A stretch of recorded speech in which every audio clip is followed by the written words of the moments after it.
Y'all already know where y'all are at, dude. I do the same intro every week, man. How are y'all doing? Welcome to the show. Hope y'all having a good week, dude. I'm going to be honest with y'all. I ain't having the best week. I watched the Saints go down for the fourth time. Fourth year in a row in the playoffs. And it sucks, bro. I'm sick of having my heart ripped out by football from a sport that I didn't even play. I didn't even play the damn sport, y'all. I didn't. And it hurts me. The things that fucking hurt me, it's ridiculous. Like, my old lady could leave me and fuck my brother, and I might could hold it together. But I watched my damn Saints go down in the divisional round of the playoffs, dude. You're going to see me fucking mope like a bitch, son. And I haven't made it easy on myself either, dude. I picked the worst week to start watching a new show. I started watching this show, Grey's Anatomy. I don't know if y'all watched it. It's like these it's these surgeons, right? It follows these surgeons, and the show is like them in their interactions with their patients. So the patient could be like this little kid, and they're like, "What do you want to be when you grow up?" And the kid's like, "I want to be a basketball player." And they're like, "Really? Because we're gonna get really attached to you throughout the episode. In the end, you're gonna die." And then I'm just like, "Fuck!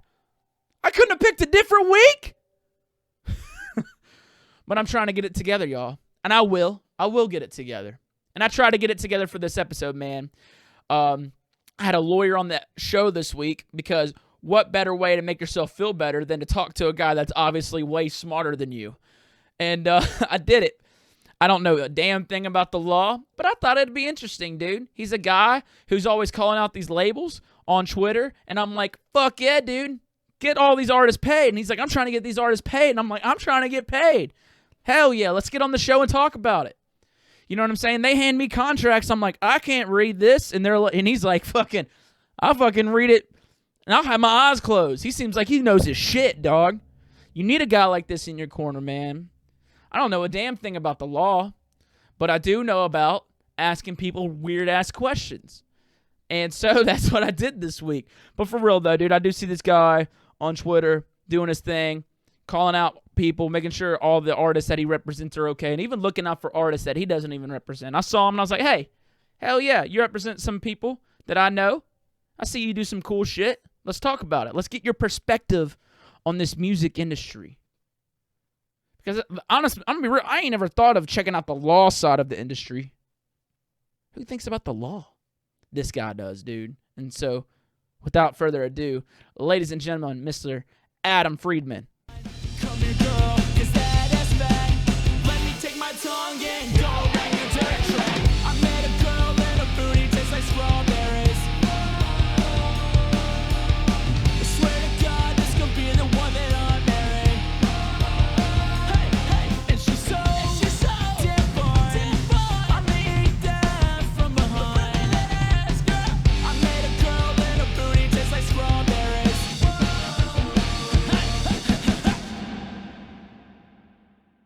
Well, dude, I mean, I figured if I was going to talk to a lawyer, I might try not to look so white trash. But here, dude, I'll level. Wait, when you sit down, let me ask you. I think you unbutton the suit when you sit down, right? Isn't that true? Yeah. What you do? Cool. Okay, that's what I'll do. But here, dude, I'll level the playing field, dude. So it's a little bit more comfortable in here. I'll just fucking crack open a cold one, and you're just having a conversation with the dude at the Where would I be? I'd probably be at like the sorority parties. Be like the dad. Yeah, right. I'd be a dad. Not escort. Chaperone. Hitting on the chaperone. Women. There we go. That's what I was going for. Nice. What's up, man? How you doing today? Good. I mean, are we just going right into it? Yeah, dude. I'm already going, man. Already ready. Do you want to talk about something before? I mean, I can cut all this out. You want to go over something before? I mean, I figured we just go into it. Huh? I'm ready. Yeah, cool, I'm ready. Hell yeah. Well, dude, for the listeners, man. Well, first off, the name's Mitch. You know what I'm saying? Nice to meet you again. You know, you and I met briefly one night, but it's good to see you again. Hope you're having a good day. For the people that are listening, the people who don't know who you are, kind of give like a brief, tell people who you are and what you do. So I'm Adam. I'm a solo entertainment attorney. and I represent a lot of people in the music industry, a lot of artists, managers, record labels, but a lot of your friends in dubstep too. Hell yeah, man. And I wanted to have you on the show, dude, because I see you on Twitter, and your Twitter gets me hyped, dude. Because it's like, sometimes, like, you know, I was doing a little bit of research on you before, you know, I was hitting you up. I was like, man, how professional am I going to be able to cuss? And then you're like tweeting like, yo, fuck this, get your money. And I'm like, yeah, let's go. Okay, this guy seems tight. And I see you on Twitter just out there fighting for artists, man, and just kind of keeping it real. So I was like, this guy would be fun to have on the show. So I'm glad you're Awesome, on. yeah. Well, Yeah. thanks for having me. So what you been up to, man? You been suing some folks or what? Like, what's up? Same shit, different day. Just just going after these labels, getting people their money that they deserve. So is there more of that right now? Do you feel like more artists are kind of reaching out trying to get their royalties right now because there's not as much income coming in normally? Do you feel people are now like, oh shit, that label never paid me for this track? Is that more common right now?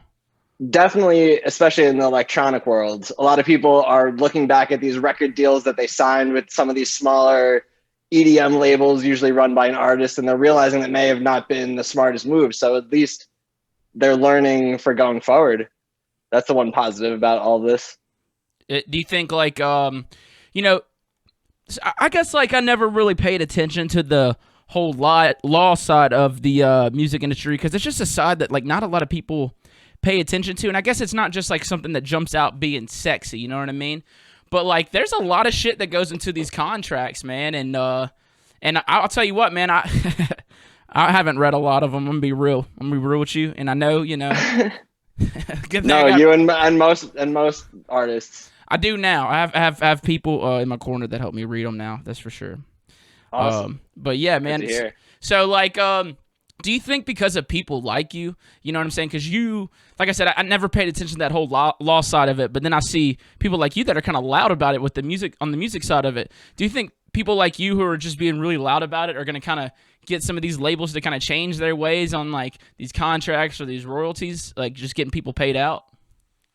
I hope so. I mean, that's true with all sorts of business. I'm sure you've been at shows and the promoter doesn't want to pay you, or your manager has to puff your chest out to get the money. Mm. It's basically what I'm doing. It's not even like, quote, like law stuff. I'm puffing my chest out the same and making these same sort of threats, will never work with you again, and then they pay right away. Yeah. So for my clients, a lot of these guys have changed, but I doubt that they've really changed across the board. Yeah. What are like some of the most common things that are like that you kind of deal with? And I don't want to like, you know, get like you know, take away from what you like advice, you know, like free advice. I don't want to like kind of get that, but like I just want to know like what are like those common things that you deal with, like as being a lawyer, like what's the most common thing in these contracts that people are getting fucked over on or hitting you up about? I mean, at least like, so pre-COVID, a lot of these dubstep artists, they didn't really need a lawyer that often. Most of their income is through shows. The shows just go how they do what they do. The agents handling all that. But now I'd say more so I'm getting more involved. They're actually taking an extra look at these label contracts. Is this actually a good deal? A lot of them never thought about that. They do what's standard. A lot of these electronic labels give like 50-50 net profit splits. Is that even a good deal if you think about it? No, it's not, dude. Stuff like that. I did a deal one time, I'm not gonna name with who though, and it was a collab on a track, and it was like a 70-30 split, like 70 to the label, and I was like, this sucks, bro. But that was the deal, and it was a while back, but that was the deal. Yeah, a lot of artists also may not realize how much leverage they actually have. Like, why do that deal? Why not move on and take it to a different label that cares more? Yeah.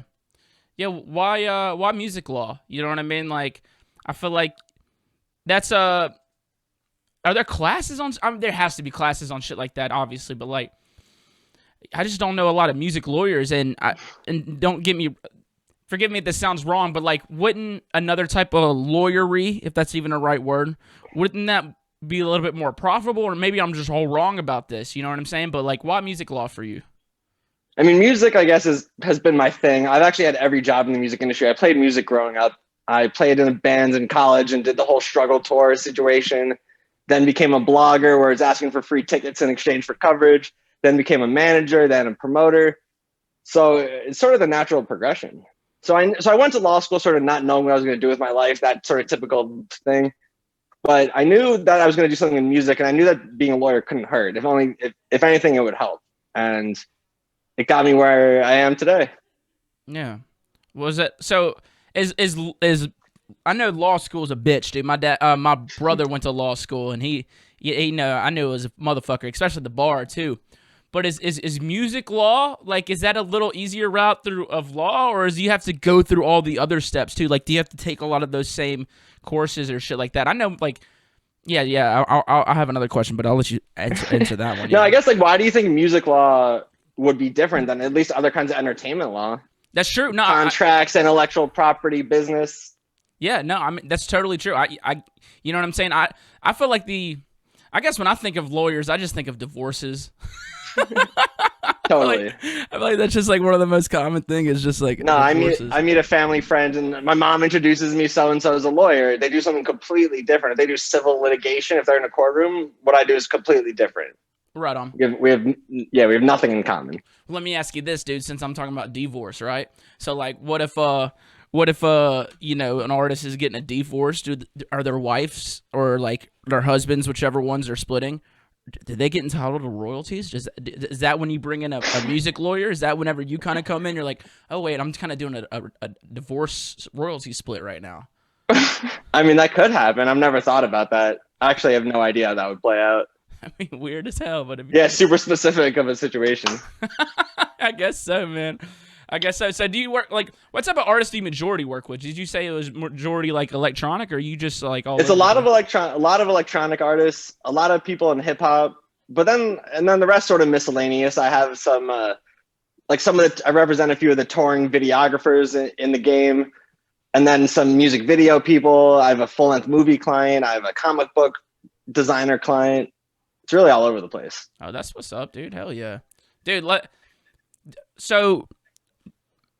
Do these like lawsuits or whenever, if there are lawsuits, say like for like royalties or using uncleared samples and stuff like that? That's actually something I do want to get into. But like, what is a courtroom lawyer fight like? Is it any different? Is it like, Your Honor, he said I love bad bitches. That's my fucking problem. He clearly stole that from my client. Like, is it shit like that, or like what's that law like? Because when I think of like movies and shit like that, you know, these lawyers are fighting in front of like, you know, the juror. Yeah, I mean, to be honest, my only experience with that sort of thing is I had an internship for a judge while I was in law school, and we saw all sorts of cases. I mean, it really is like that. It's super formal. You have to say Your Honor. If you don't have your shirt tucked in, if you have your tie askew, they'll make a comment. I ain't wearing shoes right now. I'm gonna be honest with you, dude. No, Zoom court, and I hear Zoom court with these old judges is weird, with COVID and all that. Damn, they actually doing that? They're doing a Zoom criminal court. It's from the judges' houses. It's weird. That's awesome though. But like, what if like, oh wait, so the judge is at the house. What about like the people who are like, say the victim or the person who's in trouble? Are they actually in the courtroom, or are they at home too? Yeah, no, they're just all in their houses. And the weird part is, are they going to take it as seriously when they're not wearing shoes underneath the table? That's true, dude. I'm not even wearing a belt. And you don't even know. But you don't have. I might not even be wearing pants, bro. You don't even know. You know what I'm saying? But imagine deciding people's lives while not wearing pants. That's what's happening these days with COVID. Yeah, that is trippy, man. Hopefully we'll be back sooner than later, man. I saw you share something. You were like, fuck, I miss shows. Oh, it was Hero Bus's latest song. You're like, fuck, I miss shows. Yeah, his last video really hit you in the feels. Yeah, man. What's your favorite type of music? What type of music you vibe with the most? I'm all over the place. To be honest, my favorite stuff is hip hop and jam bands are my favorite. Like Fish is my favorite band. I can believe it. Yeah. Like and now I'm seeing now I'm seeing more dubstep shows than ever these past few years working with all these guys. You starting to was that something you were into, or just, you know, with working and getting to know other people, something you kind of just got into? I mean, I was sort of into it. I would go to raves growing up while I was in college, going to clubs and stuff. But I remember first time I saw Subtronics. If you see Eric Silver, he'll tell you the same story. That I had no idea what to expect. Went to the show, we're hanging out, we got dinner, we go to the show, he goes on. It's so gnarly, it gives me a headache within a minute, and I left right away. That's awesome, bro. Sometimes they can do that to you, man. I've been to dubstep shows. I'm like, not tonight. Not tonight. No, I'm actually having I'm having Eric on the show tomorrow next week. Yep.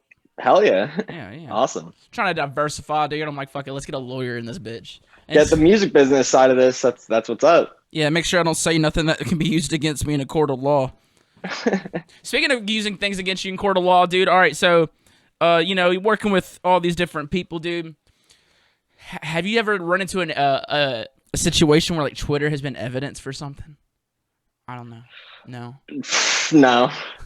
No. I mean, I'm not in the courtroom, so if someone's really getting sued, they're gonna hire a civil litigation attorney. Okay.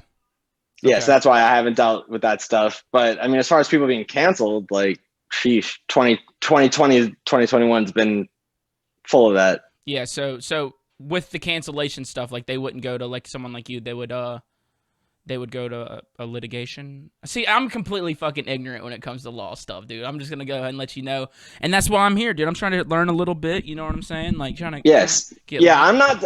You hire me not to sue people. It's more so to make a deal happen, even if you have to make a compromise happen. But if a compromise isn't happening, I may have to pass something off to a litigation attorney because it's going in a different direction. Got you. So, like, when do people, like, when would an artist or anybody in entertainment need somebody like you? Basically, it's mostly a question of money. Like, I would like to say get an attorney to review every single contract that you get, but lawyers usually bill by the hour, so it may not be worth it to review your few-page contract for a small release or something. But if you're getting paid in advance, or if it's just a big release, or it's the album that you've already put hours and hours and hours into, or thousands of dollars into, it's probably worth another couple $100s to hire a lawyer. Yeah, even for what about not royalties, like using other people's samples? That's something that I wanted to get in, like, talk about, because I know Bauer, back in the day, I saw someone tweet something one day, and they were like, just sample whatever you want and release it. If they take it down, it is what it is. And Bauer tweeted on it, and he was like, this happened to me. I did this, and my cheeks got clapped. I saw that too. Yeah, it was just like, so for like sampling stuff and using royalties, like how hard is it to kind of get something taken down? So I think of like hip hop songs. I've heard "Eat the Booty Like Groceries" many times. You know what I'm saying? I've heard that in many different songs. Would you be able to like take that and be like, yo, they stole this line? Or is it able to just like pretty much claim a line or a sentence and to be your own? Like, how does that work? Yeah, as far as copyright infringement, if it's like a direct, like, not just those lyrics, but maybe if like they actually took the sample from the song and put it in an electronic song, they infringed on your copyright, no matter how small. It's very clear. Go ahead. I'm sorry. No, you go ahead. My bad. I interrupted. But then, and I think that's what the situation was with Bauer. It was like there's like one line of Spanish, and that's from like a super old Latin song. And he went after it, and he said, you infringed on my copyright. You're making a ton of money from this. And that's sort of like the worst case scenario. Like, Bauer didn't get sued for copyright infringement, but he had to give up most, like 95% of the profits he was going to make from that song. Just from one line, huh? Yeah. And this happened with the Juice WRLD Lucid Dream song. I saw that. Who was it? Yellow Card, right? I think so. I thought it was maybe 9 Inch Nails or something, but either way, they went for 95% of it and left the kid with 5%. Luckily, that's still a ton. Did that actually go through? Because I saw that it was like a case, but I didn't know if that one actually, if they. Well, I think they just settled on that. Just gave them most of the royalties, and you got to keep the song up, because if someone's coming at you for using their sample or a sample of their stuff, they want the money for the most part. They don't want to take the song down, because then they won't make money from it. So that's why it's I'm of the mentality sort of just let it ride, because if they come after you, you'll have to give them a piece, but you knew that from the beginning. Damn, I didn't think about that. That is crazy. Yeah, I would think that people would want to take the tracks down. No, they just want them. It's all about the money, man. It's all about the money. That's crazy, dude. So they'll ask for a reasonable fee and a reasonable percentage, but that situation with the Juice World, that's worst case scenario. They want most, if not all of it. How hard is it to prove something like that? You know, that you stole something. So like, I think of songs like "Plain Jane" and "Slob on My Knob," dude. You know a song I'm talking about, like "Slob on My Knob," and it's like what is it, "Plain Jane"? It's like those are pretty much the same flow. Now, do you think for something like that, because you're not using a sample, you're using a flow and like a phrasing type of rhythm, is something like that, something you could sue somebody for? I mean, that's where it gets interesting, and there's all these new cases. Like, you may have heard of like the Marvin Gaye versus, oh my god, I'm blanking, versus Robin Thicke, the Blurred Lines case. They say he didn't sample it directly, but same vibe. Like, literally, that's what they decided on. Same vibe. They copied the vibe, And it worked. Did they actually? and it get worked. sued? And Marvin Gaye's estate sued Robin Thicke for copying the vibe and won in court. Damn. Yeah, that is crazy. Especially like, what about like, because you think about like chord progressions, even vibes, like everything is kind of like, at this point in music, everything is kind of already been done as far as like chord progressions go and stuff like that. Totally. Even like, I mean, even people get inspired by certain things. You know what I'm saying? Like, I've heard a million ripoffs of Peekaboo and G-Rex's Babatunde Day track, but it's like, it's not like they're using the exact same sounds. It's like same flow. And so I guess it gets a little crazy out there with just that whole law thing. What about like for comedians, man? Like, because there are a lot of comedians would get called out for like stealing jokes. Now, I know you're usually in the music stuff, but it's still entertainment. Would that be a case that you could kind of like look at? Would that be something that you'd be interested in? And also, like stealing jokes, say they had like a special out or something and they like stole a joke. Would you sue and be like, yo, you keep the special, but we're taking all the money from that special? Like, that'd be fucking nuts. I mean, yeah, something like that. I mean, it's sort of tough. It could be tougher to prove infringement on a joke because you have to prove that they took it from you and didn't think of it independently. Yeah. Like, to prove that someone really infringed on your song or whatever, and if it doesn't sound, it may not sound exactly the same, but if you could prove that they had access to your song and stuff, it's easier. Yeah, I think of the South Park episode and for that. You watch South Park? Yeah. The fish sticks one. Carl Mencia stole the joke. Yeah. How would that play out legally? Yeah, that's fucking awesome. My dick don't work, dude. My dick don't work. I ain't got no dick. That's one of my favorite episodes, man. Jesus Christ. Yeah. Dude, I saw you share something about like a sunset clause with like Chance's manager, like taking X amount of money after he's been fired or whatever. Is that a common thing, or is that something that? Yeah, is that something that's common? And talk a little bit about that sunset clause, if I'm even saying the right thing. Yeah, sunset clause. A sunset clause is a typical thing to have in a management contract. You have your management term, managers get their commission during the term, but there's usually a sunset clause, a decreasing amount after the term that they collect sort of as the payoff for their initial investment of building you up in those first couple of years. They're not making money while they're building you up, so it's sort of their payoff. It's to make up for it. They get a little bit of a payoff down the line. Is that common? It's common, definitely. But the issue with the Chance the Rapper thing was they had an oral contract. They didn't have anything. They didn't have a signed document. So if they had a signed document, it would be clear. But it's a he said, she said thing. That's why that's a whole mess. So that shit probably won't hold up, huh? What do you think? I'm curious. We don't know what sort of evidence they have, but you could prove you had a contract by email, by texts. What are some things that you think that would kind of like that you would like to see change in a lot of just kind of making the law side easy, but also kind of making it easier for all these artists to get paid and just everything work out fine? What do you think? Oh man, that's the question that everyone's looking into.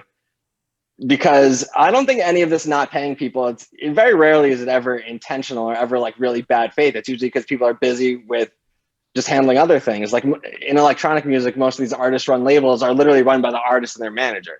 So if they're busy with a release for that artist, he may not have time to handle the small artists who are assigned to him. So that's like the question. how do you make everything worthwhile? That's why people are looking into these technology options of blockchain and all that sort of stuff. How do you automate everything? And then there's the issue of metadata across all the streaming platforms, and how do you register the music and get all the royalties? There's just so many things that are a mess about the music industry. I kind of bummed myself out right there. No, dude. I mean, I'm curious about it. Like, have there been anything new that has come out that has kind of, made things easier, or has it gotten worse? It's sort of getting more complicated with all the digital platforms like TikTok. How do you get those royalties from TikTok? Especially when people I've wondered about I genuinely don't know the answer. So if we could find someone who does, I would love to talk to them. Yeah, I mean, I was just curious about your point of view. Yeah, that's a big thing. I was always wondering, like, how are these, like, some of these TikToks straight up fucking blow up. And that'd be sick if an artist could get paid for that shit. Yeah, I'm not even sure. I think you get your publishing royalties, but still, what about the rest? What about the master royalties? Isn't that one of the things that Vine was kind of fucking up with? Like, it was just, you couldn't monetize things on Vine, or I mean, I don't know, but maybe that's... I don't know the answer. Yeah, right on, dude. I don't remember. Yeah. What, like, because I think of, like, how the money is distributed now. Like, back in the day, it used to be, you sold your records, you sold your CDs. And now, and I felt like the power was kind of like in the label's hands more so, because it was like, you want to get your song or album out there, you need the label. But now it's like, I feel like that's changed to where now Spotify kind of holds like that hand in it really hard. And I feel like it's actually gotten worse for artists, because it's like, used to you could sell albums and you'd make your money off selling albums and stuff like that. Now it's like you're getting money for a stream, and it's not even close to like selling a song or an album. Totally. I guess my perspective, that's true. Of course, artists are getting paid 0.0001 cents per stream, which is whack, undeniable. But I still think artists have more power than ever. Like, I'm very anti-label, if you couldn't tell by our conversation. 100%. Like if you are in a position where you can invest just a little bit behind your own music, you'll most likely do a better job than the label will do for you. But specifically in electronic, a lot of the times it's about just getting the cosign from that artist and then getting on his tour and stuff. And if that's the case, then that's just a totally different sort of thing. Yeah, I will say, like, in my experience, all of my like biggest tracks have been self-releases, but I do like releasing with, like, I'm a Wakan artist, and I like releasing with them because they actually take care of me. But also it's like a family community type thing, and that's just like, like a crew. You know what I mean? Like that's the thing that you get out of it. Usually, like, you feel like a part of something. Totally. Yeah. Totally, but that's rare. Even if you look at these labels, who's keeping it like a family situation versus just signing tons and tons of tracks. Has there been, like, I know there's been like somewhat of a push to kind of get artists paid, for their music. I know people like Bandcamp does a really good job at that, and I see you support Bandcamp on your Twitter all the time. I just feel like Spotify is just giving us less and less. Is there like a suit that could be pushed on that? Is there anything like from a law stance that could be done? You know what I mean? Like, anything? Oh man, I mean, God, I wish there was something to do. I was tweeting about this last night. The big hip hop producer Sonny Digital was bringing up this idea of a producers union. Like, how do we protect producers from not getting paid? Because I hear countless stories of just people not getting paid because they don't know what to do. They don't know that they need a lawyer just for whatever reason. But how would that work logistically? Because there's so many people who would work for free and take the gig and don't want to mess up their relationships. It's complicated. It is complicated. Especially as Spotify is also owned by all the major labels own a stake of Spotify. So you're going up against like the titans of the music industry. Big suits, man. Big suits. How many suits you own, dude? Being a lawyer, man. For real, how many suits you got? How many suits do I have? Yeah. I went from 0 to 5 suits in my first couple of years. How long you been? But now I wear less suits than ever. Now I've been a lawyer for 5 years now. Oh, nice. And are you wearing less just because you're not like? All right, kind of talk me through this. So back before COVID, did you have artists like coming to you like meet face to face, or was a lot of this already going through the internet and just doing law stuff, but just sending contracts over and stuff like that, or were you actually sitting down with people?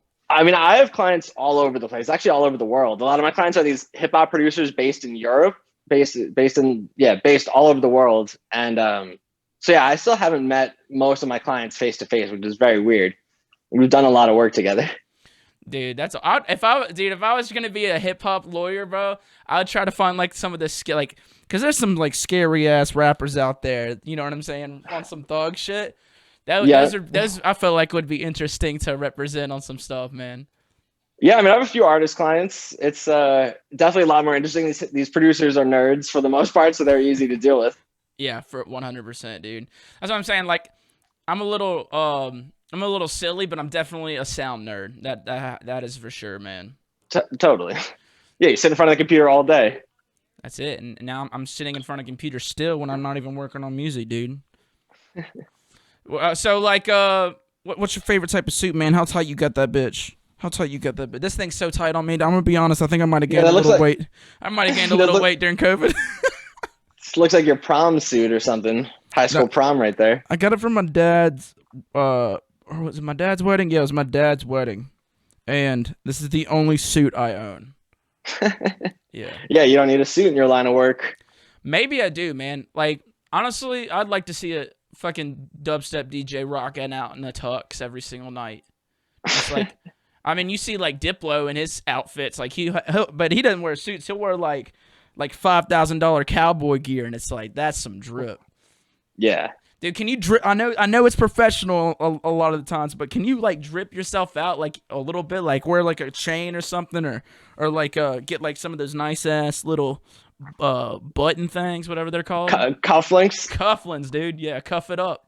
Oh man, someone hit me on Instagram a few months ago, and it said if I'm ever in LA, they'll make me a grill. That's like when I really felt like I made it. Yeah. Again, I gotta get that. You're just at the Fish concert with your grill in, just fucking jamming out. Oh man. Yeah, it's cuffing season, dude. You got to get me some of those, bro. That's what they call them. Like, for real, like, cause you walk into a courtroom like diamond up, like with some diamond cufflinks and like diamond earrings, or is that's probably like, you don't want to do that. But no, you want to keep low key. You don't want to get the attention of the judge. Got you. You don't want them thinking about what you're wearing at all. Really? Or unless it's just a dope regular professional suit. Do you enjoy? That's taking it's taking a risk coming in with the diamonds. That's true. I don't know, dude. If I'm a judge, I'm like, damn, bro, this guy's kind of he's flexing on me. I like this guy's energy. He went for it. He really went for it. And then he starts out, and then he goes and gets one of those like gold hammers. Or dude, imagine like a G'd out judge. That'd be kind of cool, right? No, if I'm a judge, I'm wearing nothing under those robes. Dude, yeah, just let the wind get out there, man.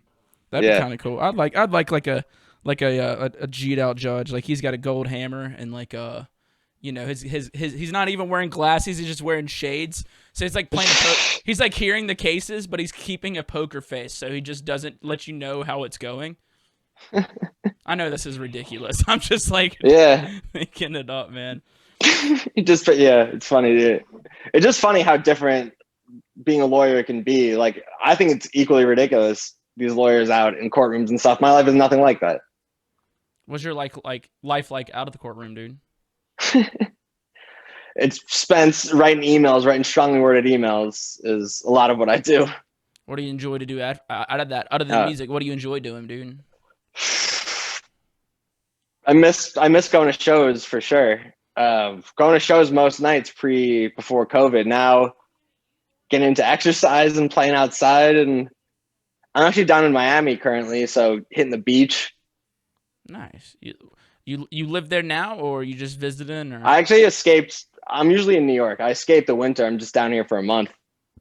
Bro, that's what I'm trying to do, man. I live in Louisiana, and when it's summertime, I want to get the hell out of here, dude. Oh man, summer there, yeah, I'm sure it's. Ugh. There's a certain point throughout the year. It's like every single year around like August, I'm like, fuck, I want to move, and it's just because it's just been so fucking hot the entire time, dude. So yeah, I'm trying to get on that. My brother is, like I said, he went to law school, and he's like a big conspiracy guy though. So he's always looking at like really weird conspiracy guys. But I got him to send me a question that maybe you would think about. What do you think about the digital Millennium Copyright Act. And what exactly is that? Do you know what that is? The Digital Millennium Copyright Act. Yeah, I mean that's the thing that it allows that like YouTube uses to take down your music and stuff, and you have to. It's basically a process for how to deal with copyright management on like digital platforms, and it says that you can't sue. You can't sue. What's it called? You can't sue ISPs. You can't sue the companies. You can't sue YouTube and Spotify and stuff. As long as you can't sue them for putting up infringing material, as long as they take it down when you tell them. So if I want music taken down from Spotify, I send Spotify a note. They take it down. I can't sue Spotify. That's what it says. How do you feel about it?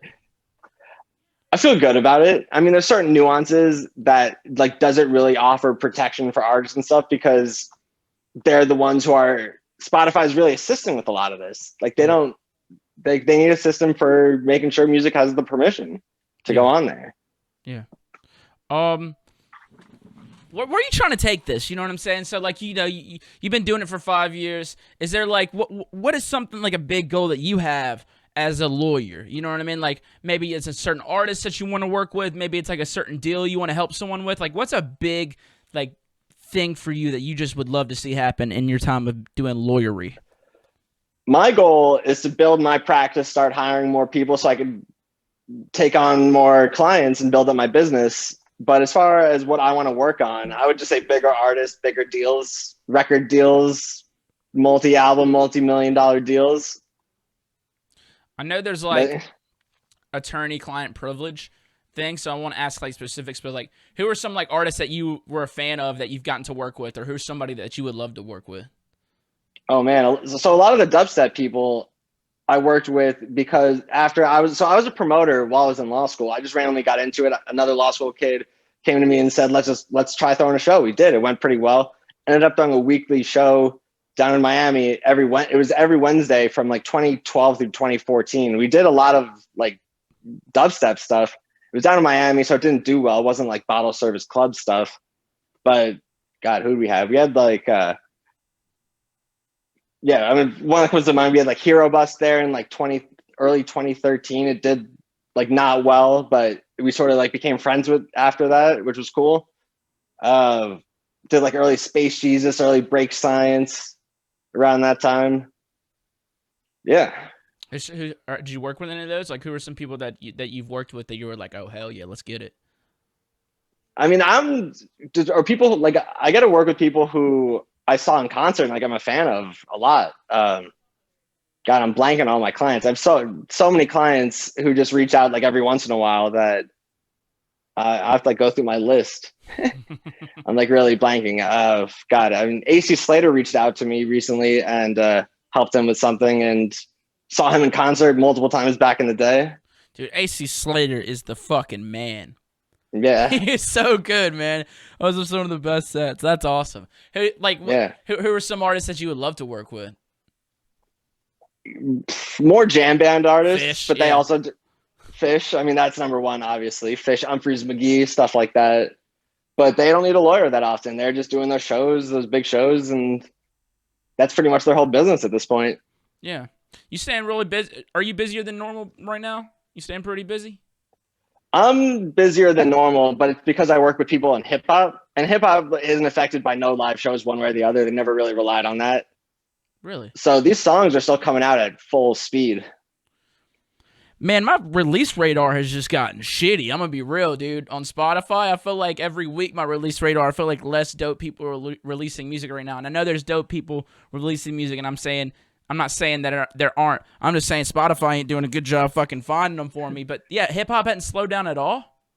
Yeah, not from what I can tell. I mean, what have you been seeing? Dude, I've been seeing... I don't know, dude. I saw the Saints lose last night, and that's what I saw. It wasn't fun, man. I'll be real. Yeah, that was rough. Yeah, it was rough. Are you a football fan? Yeah. Hell yeah. Dolphins fan. I grew up in South Florida. Dude, what you think of the rumors about they're gonna trade Tua and a first-round pick for Deshaun Watson? That's a rumor on the street. I would love that, to be honest, but I also have faith in Tua. Yeah. I do too, Yeah, but you know what Deshaun can do. You know what I mean? Yeah, that would be incredible. That would be gnarly, dude. Let me ask you this, and this might be, with going through law school, and I know it's a long process and it ain't an easy process. Was it worth it? Is there something else you would like to do? Like, is the payoff good? And also, a second part question to this is, like, I know from my brother, he had to take out hella fucking loans and shit, and, he's just in hella debt. Was that something you had to do, or and is it pay it off? Is what I'm basically asking. Is it something else you'd want to do, and then has it paid off? I think it's totally paid off. But so I've been a lawyer for 5 years. I worked for somebody else before going on my own for 2 years. But sort of this is the first year where it's like really taken off, and yeah, I'm like really going full speed. For like having it, like I say that when I first went on my own, I had to build my client base. I was doing a lot of reaching out to people and building it up. But now my book of business is totally full, and now the amount of money I'm making, it has totally paid off. Fuck yeah, dude. That makes me happy, dude. That's what I'm talking about. Go Yeah. to school, get it paid off, do what the fuck you want to do. If you weren't doing law, what would you do? Oh God, if I wasn't doing music stuff, I could easily be a regular lawyer. It's all interesting stuff. It's all problem solving. So it was all much more interesting than I thought it was going to be. But this like criminal law and stuff, it's much more intense than what I do. Like, I don't know if I can handle that sort of thing. Yeah, that'd be fucked up, bro.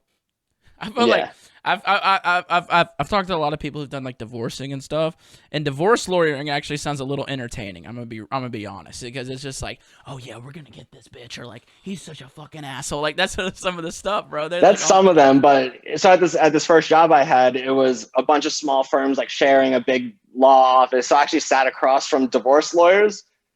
That sounded miserable. Some of them are the stories that you were saying, but just hearing these defeated people. Yeah, no, that was rough. Yeah, I could see that being a little rough, man. He sent me another question. He said, what state would he use in a choice of law cause in a record label contract, and why? And if one is used more commonly in a major label contracts. I don't know what that question means. So if you can explain what that question is and what your answer would be to it. Yeah, that's a real law school question right there. So in every contract you have, in like the bottom boilerplate stuff, where it's not talking about the money or anything, there's a part that says this contract is subject to California law, New York law. I mean, those are the two most common because that's where most of the entertainment industry is. So most of the lawsuits have taken place there. So they've like really developed the law.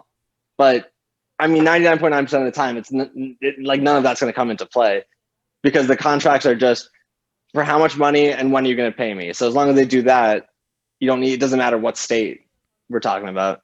So you don't have one that you would pick? New York or California is the answer for what's most common. But yeah, I think it really doesn't matter. Dude, what about, is there like something in place to where like if a nightclub pays your song, or is there something to where like if there's a nightclub playing music, are those royalties? Is there like something they have to pay like a month or something to be able to do shit like that? So I think you're talking about ASCAP and BMI, like blanket public performance royalties. So all artists should be members, or at least in the U.S. should be members of ASCAP or BMI, the two public performance organizations. And basically, they charge bars $1,000 a year to allow them to play any song from the BMI repertoire, and then BMI will include that $1,000 in the pot and divide it by how many times your song was played. How do they keep up with shit like that? Like how your song was played? So that's a real specific question.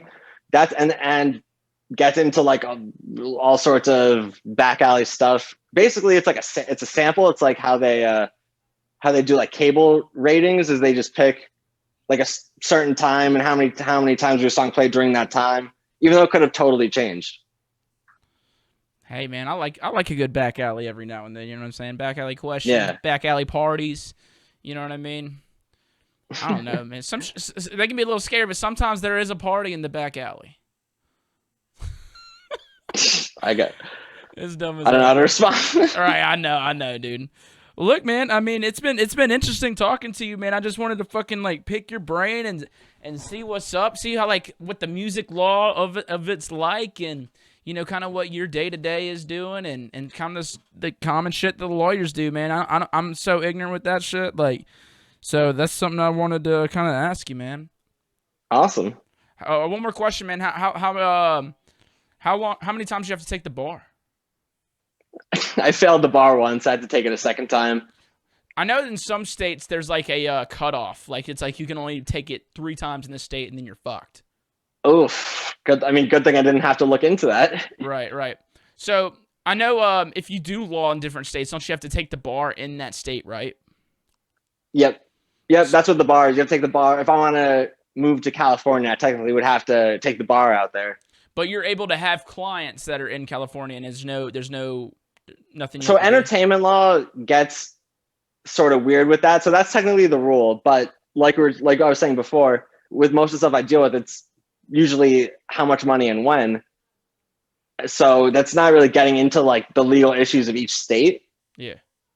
So I don't know. Most of entertainment law or just transactional, like non-litigation law, sort of gets gray with that across the board. Dude, if there was like if they're playing your music in a porno, do you think like they could hit you? Someone like me could hit you up. Like if I heard my song in a porno, I could hit you up and be like, "Yo, dude, that's my track." They have to clear that totally. Hell yeah, dude. Well, I'm gonna keep searching and see if my music's in porn anywhere. So if there is, I'm gonna hit you up, daddy. You feel me? Keep searching. All right, dude. Well, look, what you got coming up, man? What's this year looking like for you on the way out? Well, I know it's the beginning of the year, but like, you know, what's some goals you got for this year?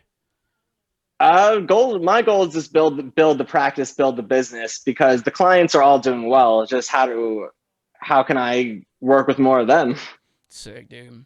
Well, look, before I let you go, I want to know, is there any advice right now that you'd give to people out there, artists or people out there becoming lawyers, trying to get into that whole side of it, promoters, venues, labels? What advice do you have to give to everybody from your experience? Oh my God, that was a general question. I want it though. I guess my number one piece of advice for artists and people watching like that would be to look at your contracts that you sign. Try to understand them. You may not need a lawyer, but take the time to understand them. Don't sign them without reading it. Awesome. Anyway, Dave, look, Adam, I really appreciate you coming on the show, man. It's been interesting, and I'll talk to you soon, man. If anyone out there needs a lawyer, man, for some contracts or some music shit, this is guy. He'll fight for you. Yep. www.acfreedmanlaw.com. ACFREEDMANLAW.com. Well, you're the man, dude. I cannot thank you enough for coming on the show, dude. I'll talk to you soon. I know where I'm going if I need some help one day, man. I appreciate you. Awesome. Thanks for having me, and we'll talk soon. Later, buddy. All right, bye. And that was a damn Freedman, if you broke his name down. A damn Freedman. But shout out to that guy coming on the podcast, man, talking to my dumb ass. I felt kind of dumb half that conversation because I didn't know what I was talking about, and he did. But that's what you would want out of a lawyer. You want somebody smart who knows what they're talking about. And I know if I need an entertainment lawyer, he's going to be the guy I call, man. But yeah, man, that was also a reality check. I'm glad I didn't get into any type of professional business thing because, man, I'd be fucked. I'd be fucked, man. But it was cool to get, learn a little bit from that guy, a little bit of the law side of thing, his perspective on shit. So I appreciate him coming on the show. And I'm going to get it together this week, dude. I've been a little bitch over a damn sport I ain't ever played. And I'm going to get it together, man. You got to decide to get it together, and I'm going to do that. So next week, I'm going to be fucking holly jolly, bro. And I will see y'all next week. We got a cool episode next week, dude. I won't be wearing a suit. I know y'all might miss that. I know I look sharp as hell in the suit. I do. I look sharp as fuck. Your boy can clean up. But I'll see y'all next week, man. We got a cool episode. I appreciate everybody. Everybody in the club sucking dick. All right. Later, y'all. Bye.